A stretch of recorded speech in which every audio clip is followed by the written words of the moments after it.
ఇక వివరాల్లోకి వెళ్తే ఆడ శిశు జననాల పట్ల వివక్షను అరికట్టే చర్యల్లో భాగంగా జిల్లాలో పిండలింగ నిర్ధారణ పరీక్షల నిషేధ చట్టాన్ని పటిష్టంగా అమలు చేయాలని జిల్లా కలెక్టర్ షాన్ మోహన్ అధికారులను ఆదేశించారు. బుధవారం కలెక్టరేట్లో పీసీపీ ఎన్డీటీ చట్టం అమలుపై ఏర్పాటైన జిల్లా స్థాయి సలహా కమిటీ సమావేశం జిల్లా కలెక్టర్ షాన్ మోహన్ అధ్యక్షతన జరిగింది.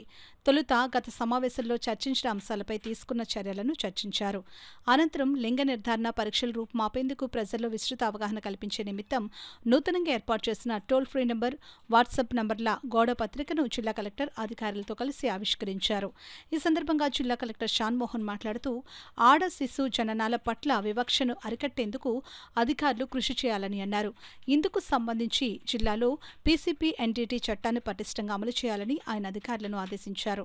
సమావేశంలో డిఎంఎన్హెచ్ఓ డాక్టర్ జె నరసింహనాయక్, అదనపు SP MJV Bhaskarrao, DCHS doctor S Swapna, DIO doctor KV Subbaraju, APP D Nagababu, GGH radiology HOD doctor B Anuradha, స్వచ్ఛంద ప్రతినిధులు కె వెంకటరావు, పి చక్రవర్తి తదితరులు పాల్గొన్నారు.